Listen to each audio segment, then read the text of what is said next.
رب اشرح لي صدري ويسر لي امري واحلل عقدة من لساني يفقهوا قولي اما بعد فاعوذ بالله من الشيطان الرجيم بسم الله الرحمن الرحيم والذين جاءوا من بعدهم يقولون ربنا اغفر لنا ولإخواننا الذين سبقونا بالإيمان ولا تجعل في قلوبنا غلا للذين آمنوا ربنا إنك رؤوف رحيم صدق الله العظيم. محترم حضرات سامعین کرام، عزیز نوجوانوں، بزرگوں اور باوقار ماں و بہنوں، آج محرم الحرام کی 13 تاریخ اور اللہ تعالیٰ کی مہربانی سے شہدائے اسلام کے مقدس عنوان سے منعقد ہونے والے یہ 15 روزہ دینی، تبلیغی، اصلاحی، تاریخی اجلاس کی 13ویں نشست ہے۔ کل کی نشست میں حضرت الاستاذ جانشین امام سنت حضرت والا کا بیان ہوگا اور مولانا عبد الرحمان صاحب، اور 15 تاریخ کو مختصر بیان اور پھر حضرت والا کی دعا پر یہ نورانی سلسلہ مکمل ہو جائے۔ اللہ تعالیٰ حضرت والا کو سلامت رکھے، مزید صحت اور قوت عطا فرمائے، اور ہم تمام اہل سنت و جماعت پر آپ کے سائے کو دائم قائم رکھے۔ میرے بھائیوں اور میرے عزیزوں، اس جلسے میں اب تک مسلسل آپ حضرات نے ملک کے نامور مشہور بڑے بڑے علماء کرام کے نہایت قیمتی بیانات سماعت فرمائے، اور حضرت والا کے بیان سے وقتاً فوقتاً آپ مستفید ہوتے رہے۔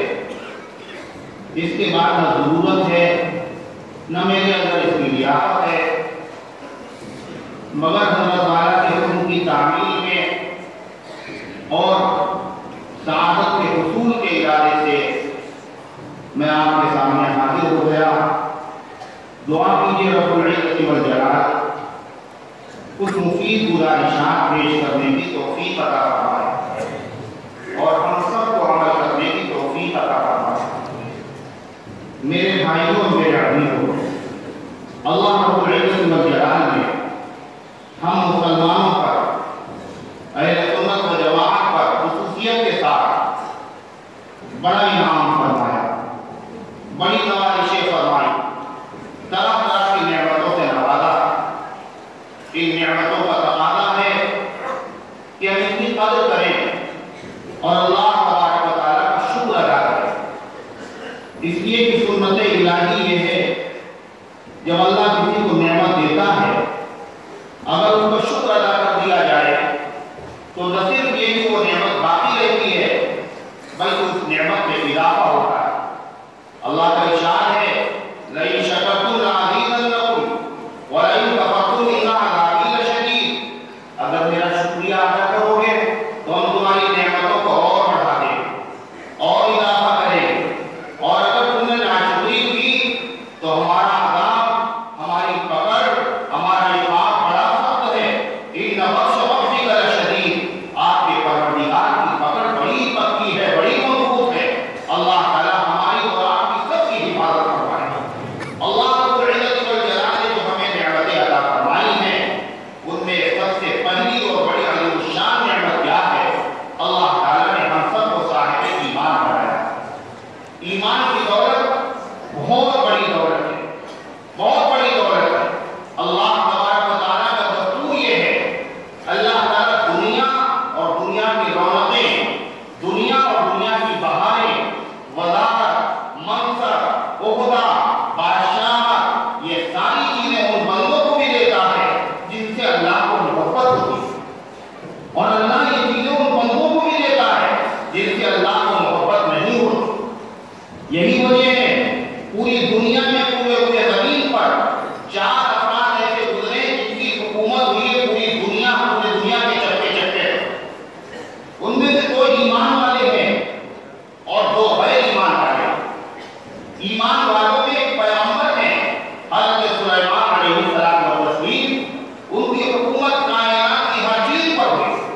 انسانوں پر، جنوں پر، ہواؤں پر، دریاؤں پر، پہاڑوں پر، درندوں پر، پرندوں پر، ہر چیز پر حکومت کی حضرت سلیمان علیہ السلام.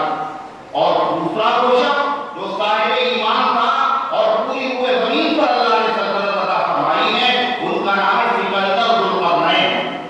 ان کا تذکرہ قرآن کریم کے سورے بارے میں سورہ کہف میں اللہ تبارک و تعالیٰ نے فرمایا ہے، یہ قانون عن ذی القرنین، کہ پوچھتے آپ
فرمایا اس کے بعد الحمدللہ اگر تم نے کہہ دیا تو حق ادا ہو گیا، اللہ قبول کر لے گا، الحمدللہ اللہ نے بہت بڑی نعمت عطا فرمائی ایمان، ایسی دولت عطا کی مسلمان ہے، ایمان کی وہ دولت ہے جو اللہ نے انبیاء علیہ السلام کے بعد حضرت ابراہیم علیہ السلام کے بعد کو ایمان کی دولت نہیں دی آخر۔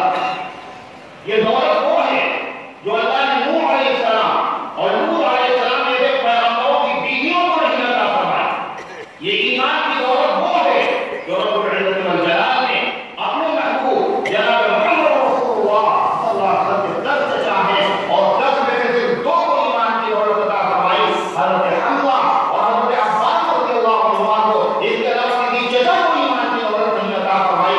اللہ کا کیسا کرم ہے، نبی کے غلاموں کو اللہ تعالیٰ نے بغیر حق کے بغیر استحقاق کے ایمان کی دولت عطا فرمائی۔ اللہ کا انعام ہے کتنا بڑا انعام۔ پھر اللہ تعالیٰ نے دوسرا انعام بھی عطا فرمایا، ایمان تو موسیٰ علیہ السلام کے ماننے والوں کے بعد بھی تھا اور عیسیٰ علیہ السلام کے امتیوں کے بعد بھی تھا۔ اللہ نے دوسرا انعام بھی عطا فرمایا کہ ہمیں صاحب ایمان بھی بنایا اور ہمیں غلام و امتی بنایا ہے۔ مدنی آباد تاجدار مدینہ جناب محمد رسول اللہ صلی اللہ علیہ وسلم کا یہ بہت بڑا ہے۔ اتنا بڑا انعام ہے، اس کی عظمت کو سمجھنے کے لیے پیغمبروں جیسا عالی دماغ چاہیے۔ کل حضرت مولانا نے ذکر کیا تھا اس امت کے فضائل، مناقب، کمالات جو اللہ نے آسمانی کتابوں میں بیان کیے ہیں، ان کو دیکھ کر پیغمبروں کو رشک ہوا۔ موسیٰ علیہ السلام نے اللہ سے دعا کی، ربنا فی ہذہ الدنیا حسنہ، اے اللہ یہ جو بھلائیاں ہیں ہماری امت کے نام ہمارے نام لکھ دیجیے۔ حضرت عیسیٰ علیہ السلام نے باقاعدہ دعا کی، حالانکہ نبی کا مقام سب سے اونچا ہوتا ہے۔ یاد رکھیے اہل سنت و جماعت کا عقیدہ یہ ہے، پوری امت کا عقیدہ یہ ہے کہ خدا کی خدائی میں نبی سے اونچا مقام کسی کا نہیں ہوتا۔ اہل سنت کا عقیدہ، مسلمانوں کا عقیدہ، صحابہ کا عقیدہ، تابعین کا عقیدہ، مشرق سے مغرب تک تمام مسلمانوں، مگر ایک طبقہ دنیا میں ایسا ہے جو کہتا کہ نہیں، 12 شخصیتیں حضور پاک علیہ السلام کی اولاد میں ایسی ہیں جن میں سے ہر ایک کا درجہ تمام پیغمبروں کے برابر ہے، اور معاذ اللہ ثم معاذ اللہ ان میں سے ہر ایک کا درجہ محمد رسول اللہ صلی اللہ علیہ وسلم کے برابر ہے۔ پوری دنیا میں کوئی ثقیل بغیر نہیں، یہ قرآن سے معارضہ، یہ قرآن سے مقابلہ ہے۔ اللہ نے نبیوں کا ذکر کیا اور فرمایا وَكُلًّا فَضَّلْنَا عَلَى الْعَالَمِينَ، ہم نے تمام پیغمبروں کو عالم بھر کو فضیلت عطا فرمائی ہے۔ اور یہ کہنا کہ نہیں ان نبیوں کے مقابلے میں یہ نبیوں سے اعلیٰ مقام رکھتے ہیں اور اللہ کے نبی علیہ السلام کے برابر ہے۔ اس امت میں بڑا اختلاف ہے، مسلمانوں اور اختلاف ہوگا، مگر امت میں ہمارے اختلاف کے باوجود پوری امت مسلمہ اس بات پر متفق ہے، خدا کی خدائی میں خدا کے بعد سب سے اعلیٰ، سب سے بالا، سب سے بڑھ کر سب سے بہتر مقام اور مرتبہ ہے جناب محمد رسول اللہ صلی اللہ علیہ وسلم کا۔ آپ کے سے افضل کوئی کیا ہوگا، آپ کے برابر کوئی نہیں ہو سکتا، اور آپ کے برابر کوئی کیا ہوگا۔ اہل سنت و جماعت کا عقیدہ یہ غیر نبی کے برابر نہیں ہوگا۔ اہل سنت و جماعت کا عقیدہ یہ ہے کوئی اللہ کے پیغمبر کے برابر کیا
جو سیریا کی راجدھانی ہے، اس کی جامع مسجد کے مشرقی مینارے پر 2 فرشتوں کے کاندھے پر سہارا لگا کر اترے، دجال کو قتل کریں گے، نبی ہونے کی حیثیت سے نہیں آئیں گے، بلکہ محمد رسول اللہ صلی اللہ علیہ وسلم کے امتی ہونے کی حیثیت سے آئیں گے، آپ کی تعلیمات پر عمل کریں گے، آپ کی شریعت کے قوانین کو دنیا میں نافذ کریں گے۔ یہ کتنا بڑا انعام ہے جو اللہ تبارک و تعالیٰ نے ہمیں اور آپ کو عطا فرمایا ہے۔ تیسرا انعام اللہ نے کیا عطا فرمایا؟ اللہ نے امتی بنایا۔ نبی پاک علیہ السلام کی امت کتنی بڑی اللہ، ہندو آپ کو امتی، یہودی آپ کو امتی، عیسائی آپ کو امتی، دنیا میں ہر مذہب پہ ماننے والے سب آپ کو امت کہتے ہیں جس کی رہنمائی اور رہنمائی کے لیے اللہ نبی کو بھیجتا ہے۔ اللہ تعالیٰ نے صرف مکے اور مدینے کے لیے نہیں بلکہ ساری کائنات کے لیے اور سارے عالم کے لیے اور قیامت تک کے لیے آپ کو نبی بنا کر کے بھیجا ہے۔ آپ نے فرمایا انی رسول اللہ الیکم جمیعا، میں تم سب کی طرف اللہ کا پیغام لے کر کے آیا ہوں، مگر امت کی 2 قسمیں ہیں، ایک امت دعوت، ایک امت اجابت۔ یہ سب کے سب امت دعوت ہے، لیکن امت اجابت مسلمان ہیں، اہل سنت و جماعت ہیں، جنہوں نے کلمہ پڑھا ہے جناب محمد رسول اللہ صلی اللہ علیہ وسلم کا اللہ نے نبی کی امت اجابت میں پیدا فرمایا۔ پھر آپ کی امت اجابت میں آپ نے فرمایا 72 گروہ ہوئے تھے بنی اسرائیل، اور میری امت 73 گروہوں میں بٹ جائے گی۔ یہ 73 گروہ جہنم میں جائیں گے، ایک جنت میں جائے گا۔ یہ 73 گروہ آپ نے فرمایا جہنم میں جائے گا، کیا مطلب یہ کبھی جنت میں نہیں جائیں گے؟ یہ جنت میں جائے گا۔ یہ ایمان والوں کو گروہ ہیں، ان میں قادیانی شامل نہیں ہے، ان میں رافضی اور شیعہ شامل نہیں ہے، یہ ایمان والوں کے 72 گروہ ہوں گے۔ اور قادیانی ایمان والا نہیں اس لیے کہ اللہ کے نبی کو آخری نبی نہیں مانتا ہے، اور اسی طریقے سے روافض بھی ایمان والے نہیں ہیں، صدیق اکبر کی صحابیت کے منکر، تحریف قرآن کے قائل، اسی طرح ختم نبوت کے منکر ہے۔ آپ نے حضرت والا کے مراحل بار بار بڑی وضاحت کے ساتھ سنے ہوں گے، ورثے کے رافضی اس میں شامل نہیں، قادیانی اس میں شامل نہیں۔ یہ 72 اپنی غلطی، اپنی گمراہی کی سزا پانے کے بعد جنت میں جائیں گے، مگر ایک طبقہ ایسا ہے وہ سیدھا جنت میں جائے گا۔ یہ کون سا طبقہ ہے؟ آپ نے فرمایا انا علیہ واصحابی، جو میرے طریقے پر چلے گا اور میرے صحابہ کرام رضوان اللہ تعالیٰ علیہ اجمعین کے طریقے پر چلے گا، اسی طبقے کا نام اہل سنت و جماعت ہے۔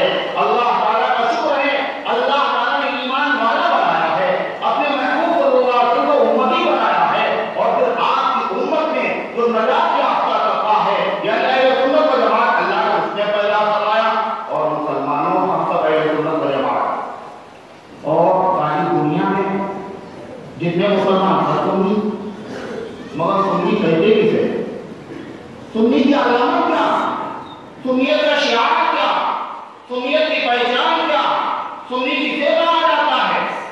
اس طرح پارٹیوں کے نشان ہوتے ہیں، یہ کانگریس کا جھنڈا ہے، یہ بی جے پی کا جھنڈا ہے، سماجوادی کا جھنڈا ہے، ملکوں کے نشان ہوتے ہیں۔ ایسے سنیت کی بھی علامت ہے مسلمانوں، یہ 3 علامتیں ہیں، جس میں پائی جائے وہ سنی ہے، اور جس میں نہ پائی جائے وہ سنی نہیں۔ یہ 3 علامتیں کس نے بتائی؟ امام اعظم ابو حنیفہ رحمۃ اللہ علیہ ورحمۃ اللہ وبرکاتہ نے بیان فرمائی۔ سب سے پہلی علامت وما فضیلۃ الشیخین، جو ابو بکر صدیق اور فاروق اعظم کو پوری امت میں نبی کے بعد سب سے افضل سمجھتا ہو، یہ اہل سنت و جماعت کی پہلی نشانی اور علامت ہے۔ آپ کو پتا ہے مشرق میں، مغرب میں، شمال میں، جنوب میں، پوری کائنات میں جہاں جہاں مسلمان پائے جاتے ہیں، ان تمام مسلمانوں میں یہ سنیت کی علامت پائی جاتی ہے۔ پوری امت میں نبی کے بعد سب سے افضل ابو بکر صدیق کو سمجھتے ہیں اور فاروق اعظم کو سمجھتے ہیں۔ صرف آج کے زمانے کی بات نہیں ہے، صحابہ، تابعین، مجتہدین، فقہا اور حتیٰ کہ دور صحابہ میں بھی کوئی ایک صحابی ایسا نہیں تھا جو ابو بکر صدیق کو، فاروق اعظم کو حضور پاک علیہ السلام کے بعد سب سے افضل سمجھتا ہو۔ یہ سنیت کی علامت دور صحابہ میں پائی جاتی۔ امام اہل سنت حضرت مولانا عبد الشکور فاروقی رحمۃ اللہ علیہ فرماتے ہیں، حضرت عبداللہ بن عمر رضی اللہ عنہ، یہ صحابی رسول ہے، یہ ترجمانی کر رہے تمام صحابہ، کہتے کننا نقول، ہم تمام صحابہ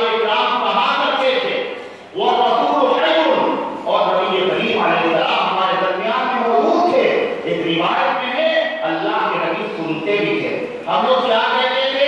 افضل الامت بعد النبی ابو بکر ثم عمر ثم عثمان. اللہ کے پیغمبر سنتے بھی تھے اور آپ نذیر نہیں کرتے تھے، آپ نے ڈر نہیں فرمایا، وہی ربانی نازل ہوتی تھی. اس کا مطلب کیا ہے؟ کوئی غلط عقیدہ ہو، غلط بات ہو اور پیغمبر اس پر خاموش رہے، یہ ہو نہیں سکتا. یہ میلاد نبوت کے خلاف ہے، یہ پیغمبر کے منصب کے خلاف ہے. معلوم یہ ہوا تمام صحابہ کرام میں سنیت کی علامت پائی جاتی تھی. تمام صحابہ سنی، کیا حضرت علی سنی تھے؟ جی ہاں، تمام صحابہ اس کے قائل تھے اور حضرت علی رضی اللہ تعالیٰ عنہ نے اس سنیت کی علامت کا اظہار اور اعلان اور اہتمام اتنا کیا ہے، اتنا پوری جماعت صحابہ میں سے کسی نے نہیں. امام اہل سنت رحمۃ اللہ علیہ نے فرمایا، اور اس کی وجہ کیا ہے؟ حضرت نے بتا دیا تھا، علی دیکھو ایک جماعت پیدا ہوگی جو تم سے محبت کا دعویٰ کرے گی اور قرآن و سنت کے خلاف باتیں تمہاری طرف منسوخ کرے گی. اس لیے حضرت علی رضی اللہ عنہ ایسا اہتمام فرمایا، اللہ اکبر، تقریر کے ذریعے سے، تحریر کے ذریعے سے، خطبات کے ذریعے سے، اعلان کر کے، سزا کی دھمکی دے کر، بلکہ سزا دے کر حضرت علی رضی اللہ عنہ نے اظہار فرمایا اس سنیت کے عقیدے بات کہ اگر کسی نے اسے خلاف سزا جاری. حضرت علی رضی اللہ عنہ مشہور فرمایا، آپ نے بار بار سنا، خیر الامت بعد نبی ابو بکر ثم عمر. اس امت میں نبی کے بعد سب سے اعلیٰ اور افضل مقام ابو بکر صدیق کا ہے اور دوسرا فاروق اعظم کا ہے. حضرت امام سنت رحمۃ اللہ علیہ فرماتے ہیں، حضرت علی رضی اللہ عنہ اس فرمان کو نقل کرنے والے 80 ان کے شاگرد ہیں جنہوں نے اس فرمان کو نقل. یہی تو بات ختم نہیں، نہج البلاغہ اس میں ختم ہو، اس میں ختم ہو بھی آپ کے بعد ہم سنا ہوگا. حضرت علی رضی اللہ عنہ کیا فرماتے ہیں؟ وَقَانَ أَفْضَلُهُمْ كَمَا زَعَمْتَ وَأَنصَحُهُمْ لِلَّهِ وَلِرَسُولِهِ الْخَلِيفَةُ الصِّدِّيقُ ثُمَّ خَلِيفَةُ الْخَلِيفَةِ الْفَاروق. جیسا ہے معاویہ رضی اللہ عنہ آپ کہہ رہے ہیں، واقعی اسلام میں اللہ کے نبی صلی اللہ علیہ وسلم کی پوری امت میں ابو بکر صدیق پہلے خلیفہ، ابو بکر صدیق افضل، اور پھر خلیفہ کے خلیفہ فاروق اعظم. پھر کیا کہا؟ وَلَعُمْرِي إِنَّمَا كَانَهُمَا لَفِي الْإِسْلَامِ الْعَظِيمِ. اور میری زندگی کی قسم، حضرت علی کی قسم کھانے کی آپ کو کیا ضرورت ہے؟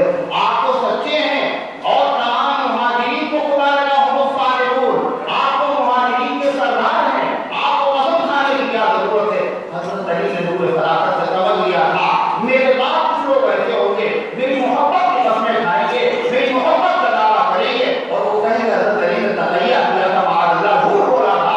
حضرت علی قسم کھا کے فرما رہے ہیں اور پھر اس کے بعد دعائیں انہوں نے دی ہیں. اس کے علاوہ ایک واقعہ میں آپ کی خدمت میں نقل کرنا چاہتا ہوں. حضرت امام اعظم ابو حنیفہ رحمۃ اللہ علیہ کے شاگرد امام یوسف رحمۃ اللہ علیہ ناقل ہیں کہ حضرت علی رضی اللہ تعالیٰ عنہ کی خدمت میں ایک شخص آیا اور اس نے کہا، ما رأیت احدا خیر منک، ما رأیت احدا خیر منک.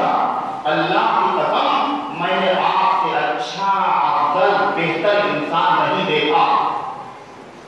حضرت علی رضی اللہ عنہ نے جملے کو سنا اور سننے کے فوراً بعد سوال کیا، ہم رأیت رسول اللہ صلی اللہ علیہ وسلم، یہ بتاؤ تم یہ کرو، تم سے اچھا میں نے کسی کو آج تک نہیں دیکھا کہ تم نے محمد رسول اللہ صلی اللہ علیہ وسلم کو دیکھا تھا. یہ بھی سوال کیا تو اس نے نفی میں جواب دیا، قال اللہ، اس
ہے میں یشہد ولا ھذا تم میں سے کون آدمی ہے جو اس جرم کی گواہی دے گا فرماتے ہیں میں نے کہا انا ومن معي میں گواہی دیتا ہوں اور میرے ساتھ لوگ بیٹھے سب پڑھا فامر حضرت علی رضی اللہ عنہ حکم دیا فدیسا تو اس کو وہیں اسی مجلس میں جوتوں سے لالوں سے خوب مارا گیا پھر حکم دیا حتی اخرج الرسول یہاں تک کہ بازاروں سے بھیج دیا گیا اور حتی یراہ الناس تمام انسانوں نے اس کی عبرتناک سزا کو دیکھا حضرت علی کا بھی ابھی جذبہ انتقام کا سبب ہوا حضرت نے فرمایا لا یصابنی فی بلدتی یہ آدمی میرے ساتھ اس شہر میں نہیں رہ سکتا اس کو یہاں سے نکال کر باہر صرف یہی نہیں ہے انہوں نے ابو بکر صدیق فاروق اعظم کی افضلیت کا اعلان کیا ہے بلکہ انہوں نے افضل نہ کہنے والے کو مجرم کہا ہے اور کہا جو مجھے افضل کہے گا جلدہ حتی المفتری اس کی کمر پر مفتی دوڑے لگائیں گے اور صرف دھمکی نہیں دی بلکہ حضرت علی رضی اللہ عنہ نے سزا بھی جاری کی ہے اور ایسے مجرم کو جلا وطن بھی کر دیا ہے تو فرمایا یہ علامت اولاد علی میں بھی پائی جاتی تفصیل کا مقامی ورنہ میں عرض کرتا کہ دوسرے امام تیسرے امام چوتھے امام ہر امام نے اس کا اہتمام کیوں کیا ہے ایک بات سے سن لیجیے چھٹے امام جعفر صادق رحمۃ اللہ حضرت نے کیا فرمایا حضرت نے فرمایا مسلمانوں میری انہی کی طرف زیادہ باتیں منظور نہیں امام رسول اللہ لکھتے ہیں امام کو لیتے تھے مدینہ میں کوفے میں حدیثیں ان کے نام سے رکھتی حضرت نے فرمایا تمام مسلمانوں کو نصیحت مسلمانوں میرا نام لے کر کے میرے بزرگوں کا نام لے کر کے اگر کوئی الٹی سیدھی باتیں قرآن سنت کے خلاف میری طرف منسوخ کرے خدا کے واسطے قبول نہ کرنا فرمایا اتقوا اللہ ولا تقولوا علینا ما خالف قول ربنا وسنت نبینا خبردار تم اللہ کے لوگ میرے بارے میں کسی ایسی بات کو نہ ماننا جو اللہ کے کلام کے خلاف ہو اور محمد رسول اللہ صلی اللہ علیہ وسلم کی سنت کے خلاف ہو تو اہل سنت و جماعت کی جو علامتیں ہیں ان علامتوں میں سے پہلی علامت یہ ہے ہم سب سنی ہیں تو سنیت کا اظہار بھی تو ہونا چاہیے امام ابن تیمیہ فرماتے ہیں اہل سنت کا یہ شعار ہے جب مسلمانوں کا شعار ہو اور غیر ایمان والوں کا شعار ہو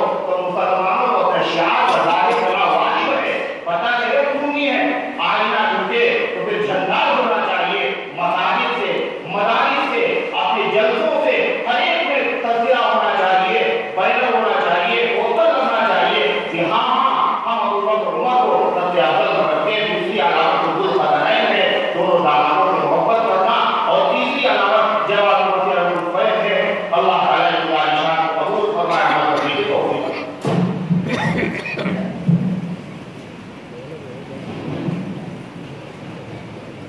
حضرت مولانا آفتاب غالب صاحب کی تقریر شروع ہو گئی ہے مولانا نواز صاحب کی تقریر پر کوئی تبصرہ نہیں کوئی بات نہیں مولانا آفتاب صاحب عمر میں ہم سے چھوٹے ہیں اللہ تعالیٰ ان کو مزید عزت عطا فرمائے برکت عطا فرمائے بڑے سادے سیدھے آدمی مجھ سے بات بھی نہیں ہوتی ہے جلسوں کی اطلاع مولانا کی سمیع صاحب دے دیتے ہیں اور بیچارے لوگ اس سے آ جاتے ہیں اللہ ان کی سادگی کو ان کی بلندی کا ذریعہ بنا دے میں گزارش کرتا ہوں کہ تشریف لائیں اور اپنے مجھے برکات عام کریں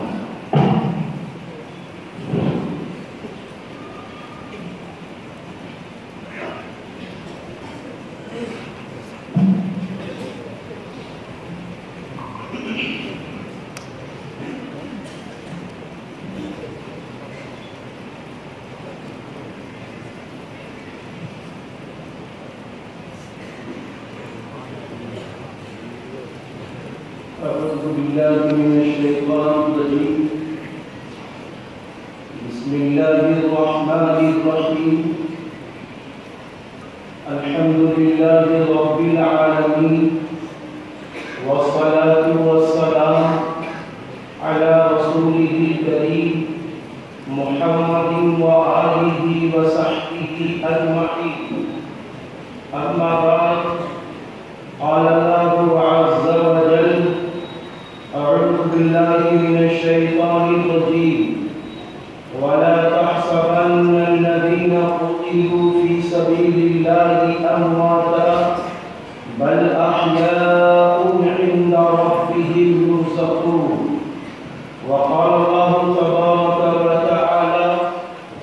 صراط الذين أنعمت عليهم.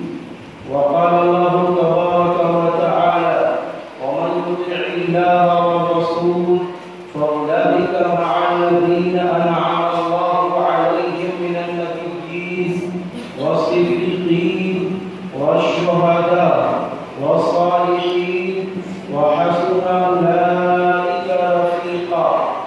وقال الله تبارك وتعالى: ولا تهنوا ولا تحزنوا وأنتم الأعلون إن كنتم مؤمنين. صدق الله العظيم. نفع دینی دیکھ تو دنیا کی بہبودی نہ دیکھ، مرضی رب دیکھ تو اپنی مصلحت کوئی نہ دیکھ. تو اکیلا تیرے دشمن سینکڑوں یہ بھی نہ دیکھ. قدرت حق پر نظر رکھ، اپنی کمزوری نہ دیکھ. جان دی ہوئی اسی کی تھی، جان دی ہوئی اسی کی تھی. حق تو یہ ہے کہ حق ادا نہ ہوا.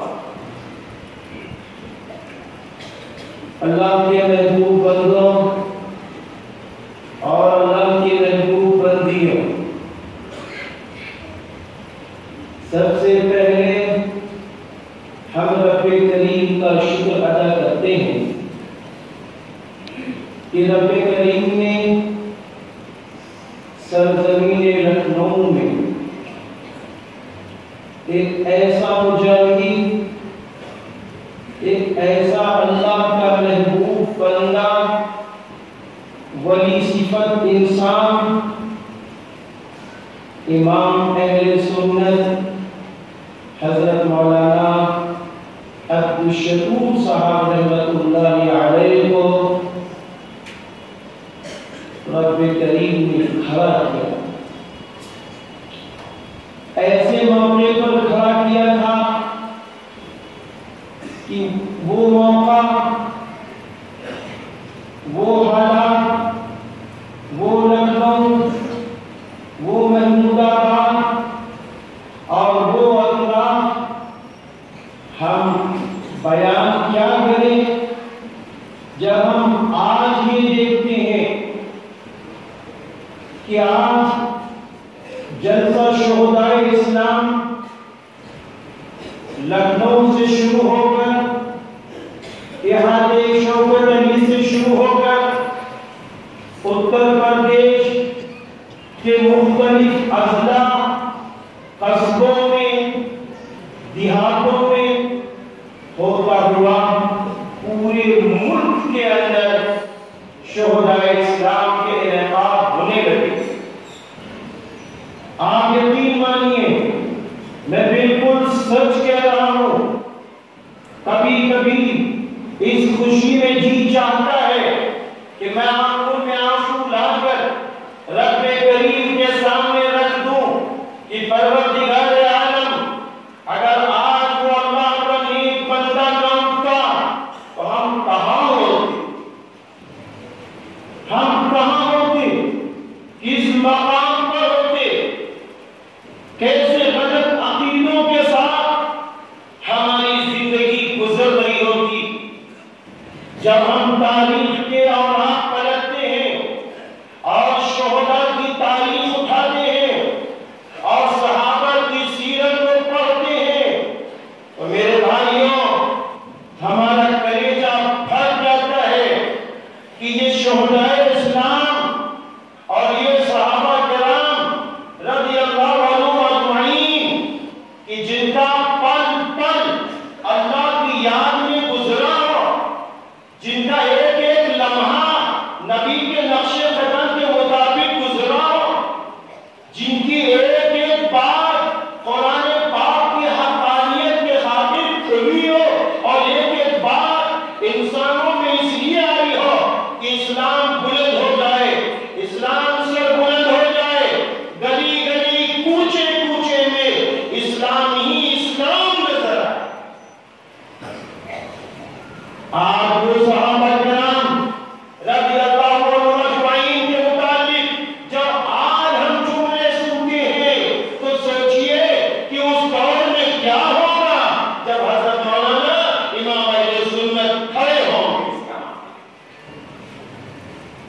صرف لکھنؤ ہی نہیں، صرف لکھنؤ کی زمین نہیں، بلکہ میرے بھائیوں پورے اطراف میں حضرت مولانا تشریف لے گئے۔ بسوا ہو، سیتا پور ہو، میں اس لیے نام لے رہا ہوں، حضرت مولانا تشریف لے گئے، حضرت کے نام سے منسوب مدرسوں کا سلسلہ شروع ہوا۔ ذرا غور کرو کہ وہ محمود آباد کی سرزمین جہاں پر صحابہ کا نام لینا مشکل، جہاں خلفائے راشدین کا نام لینا مشکل، ایسا دور تھا، ایسے دور میں جب چیلنج کیا جاتا ہے کوئی یہاں نہیں آ سکتا، ایسے دور میں یہ فاروقی خاندان کے مجاہد اللہ کے محبوب بندے کھڑے ہو جاتے ہیں، لباس کو بدل کر وہاں پہنچ کر حق کا اظہار کرتے ہیں اور باطل کی مخالفت کرتے ہیں۔ میں یہ بات صرف اس لیے کہہ رہا ہوں کہ آپ سمجھو یہ جلسے شہدائے اسلام جو آپ کے سامنے پیش کیے جا رہے ہیں اس کی حقانیت کو سمجھو۔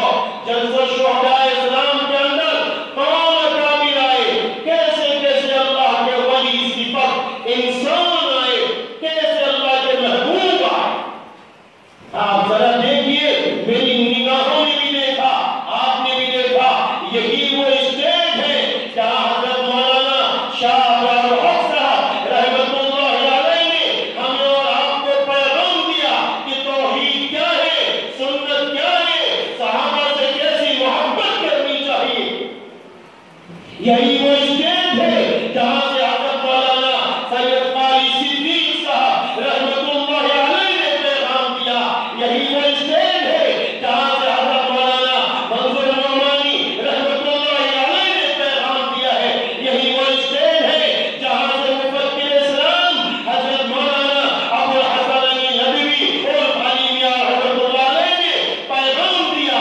ایک ایک انسان کو ان اکابر نے جھنجھوڑا اور جھنجھوڑ کے یہ بات کہی، دیکھو اب جاگ جائیے، جاگنے کا وقت ہے، سونے کا وقت نہیں ہے، بہت سن چکے ہو، اب آپ کو جاگنا ہوگا ایمان کی روشنی میں، اب آپ کو جاگنا ہوگا اسلام کی روشنی میں، اب آپ کو جاگنا ہوگا قرآن کی روشنی میں، اب آپ کو جاگنا ہوگا خلفائے راشدین کی زندگی کی روشنی میں، اب آپ کو جاگنا ہوگا صحابہ کی زندگی کی روشنی میں، اب آپ کو جاگنا ہوگا تابعین کی زندگی کی روشنی میں، اب آپ کو جاگنا ہوگا نائب رسول کی زندگی کی روشنی میں، یعنی علماء کرام مفتیان کرام کی زندگی کی روشنی میں اب آپ کو جاگنا ہوگا۔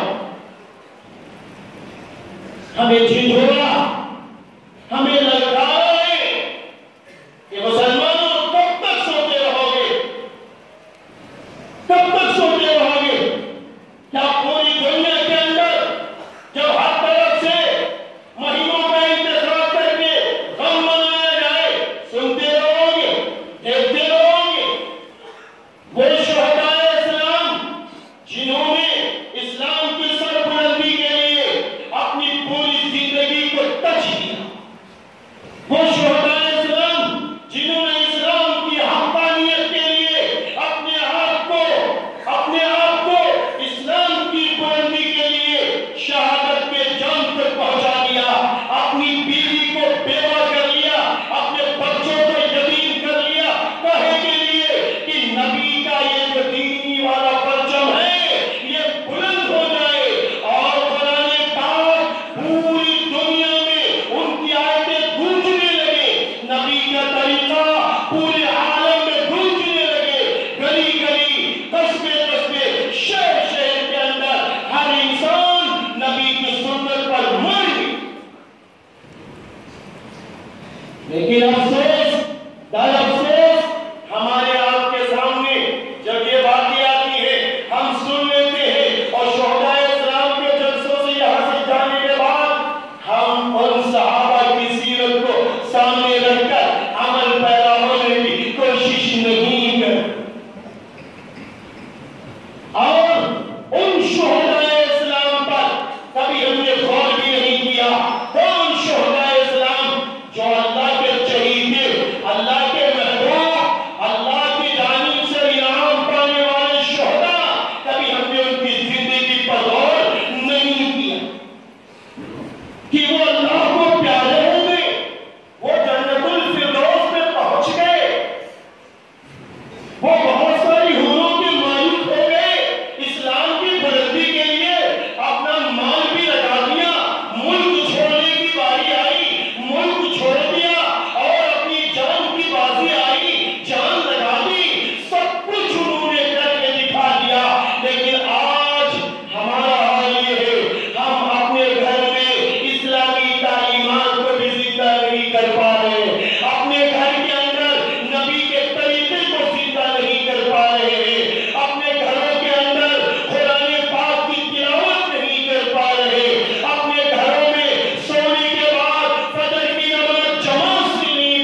وہ اپنے رب کے پاس رزق پا رہے ہیں۔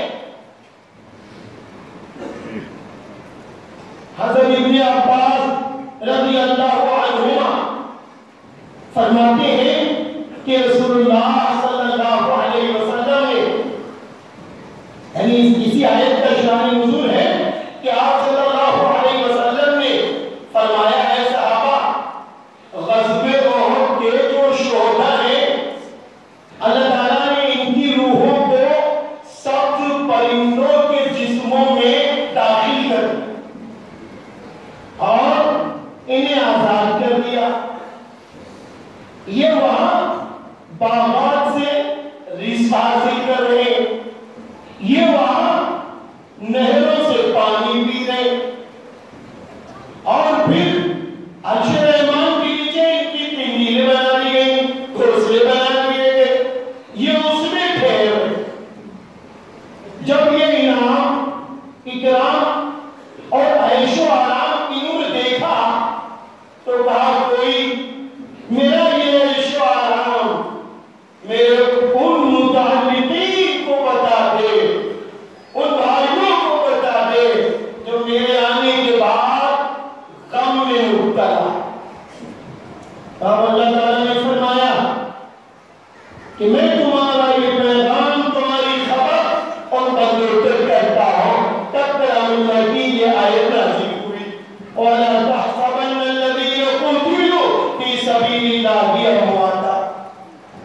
میرے بھائیوں، یہ وہی شہید تو ہیں جن کے متعلق یہیں سے یہ بات پتہ چل گئی کہ شہید شہادت کا جام نوش کرتے ہی ہمیشہ ہمیشہ کے لیے زندہ ہو، اپنے رب کے پاس رزق پانے والا۔ یہی وہ تو شہید ہے کہ نبی نے فرمایا کہ شہادت کا جام پیتے ہی خون کا قطرہ ابھی زمین میں نہیں گرتا کہ اللہ ان کی بخشش کر دیتا۔ یہی تو وہ شہید ہے جن کے مطابق نبی نے فرمایا کہ شہادت کا جام پیتے ہی ابھی خون کا قطرہ زمین پہ نہیں گرتا کہ رب کریم کی طرف سے جو ان کو محل ملنے والا ہے جنت میں وہ انہیں دکھایا جاتا۔ ابھی یہ شہید خون کا قطرہ زمین پہ نہیں گرتا کہ یہ شہید قبر کے عذاب سے بچا لیا جاتا۔ یہی وہ شہید ہے کہ جس کے جسم کو زمین کھا نہیں سکتی۔ یہی وہ شہید ہے جس کے جسم کو زمین نہیں کھا سکتی، اور یہی وہ شہید ہے جو انعام والے۔ ہم آپ نے روز پڑھتے ہیں، نماز بھی کیا کرتے ہیں، سورہ فاتحہ پڑھتے ہیں، ہر شخص سورہ فاتحہ نماز بھی پڑھتا ہے، نفلی نمازوں میں، وتر میں، سنت والی نماز میں، اور اسی کے ساتھ ساتھ جب وہ فرض نماز پڑھتا تب بھی پڑھتا، امام بھی فرض کی نماز پڑھاتے وہ بھی سورہ فاتحہ پڑھتے، تو اس میں پڑھتے پڑھتے ہم کیا کہتے ہیں، صراط الذین انعمت علیہم، اس راہ پر چلا جس پر تیرا انعام۔ اب آئیے اسی کلام اللہ کی آیت کے سامنے رکھتے ہوئے ہم کلام اللہ میں اسی آیت کی تفسیر تلاش کریں کہ وہ انعام والے کون لوگ، انعام یافتہ کون لوگ، آپ تلاش کریں۔ تو جب ہم تلاش کرتے ہیں تو میرے بھائیوں ہم کو پھر وہ آیت ملتی ہے، اس کو النساء وہ آیت ملتی ہے، وَمَن يُطِعِ اللَّهَ وَالرَّسُولَ فَأُولَٰئِكَ مَعَ الَّذِينَ أَنْعَمَ اللَّهُ عَلَيْهِم مِّنَ النَّبِيِّينَ وَالصِّدِّيقِينَ وَالشُّهَدَاءِ وَالصَّالِحِينَ۔ اللہ تعالیٰ فرما رہا ہے جو اللہ کی اور رسول کی اطاعت کرے، یہی وہ لوگ ہوں گے جو انعام یافتہ، جو جن پر اللہ کا انعام ہوا ہے ان کے ساتھ۔ وہ کون لوگ ہوں گے؟ نبی ہو، صدیقین ہو،